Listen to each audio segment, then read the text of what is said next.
Consciousness. We are in this life to enlarge the soul, liberate the spirit, and light up the brain.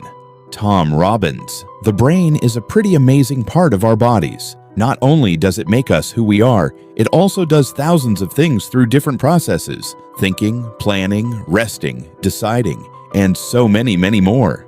However, just like other parts of our bodies, the brain can be negatively impacted by the things we do, and especially the habits we have. Here are the main habits that might be destroying your brain functions and slowing you down.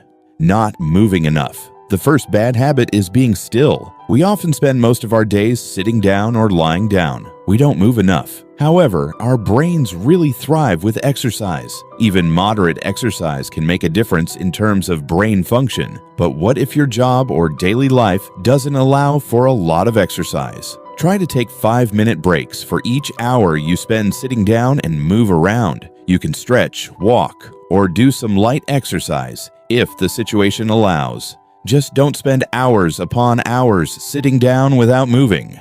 Lack of socializing. Even if you feel more like an introvert, you still need other people around you.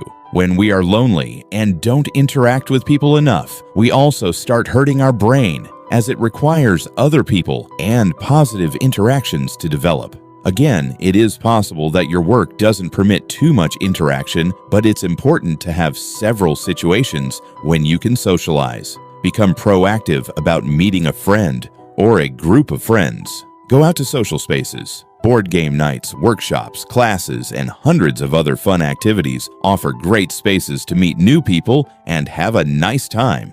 Not eating healthy food. When we eat mostly unhealthy food or fail to include enough healthy alternatives, our brain might not receive enough nutrients. The brain uses around a quarter of all the energy we get from food, and it requires vitamins, minerals, protein, fat, and carbs to function well. We need to include fruit and vegetables, as well as ensure that we are getting a balanced diet. If we are restricting food to get thinner, in particular, it is especially important we have all the things we need included in our day-to-day meal plan. Keeping the brain idle. Our brains also need stimulation, new information, skills, and fun. When we keep our brains bored and understimulated, we start running on autopilot. We begin to follow the same routine, and the world starts to feel dull. It can be a factor that can even contribute to burnout and depression. We need to provide stimulation. What counts as stimulation? Learning new things. The brain loves acquiring new information and ideas, and when it's hard, we get a lot more satisfaction from persevering. We can also find a lot of pleasure and develop our brain through activities like puzzles, games, reading, and more. All these help us stay focused and develop new neural connections. Your body needs to get workouts to stay well, and your brain does too. Addictive habits. Addictions are not great for the brain. Whether it's the addiction to coffee or to nicotine or to a drug or to a behavior, it is harmful to the brain. It makes it difficult for us to focus on something else and enjoy things beyond what we are addicted to. Kicking an addiction is not always easy. Drugs in particular have a hard effect on the brain. It's a good idea to prevent addictive behaviors and find ways to reduce their presence in our lives if we do have them.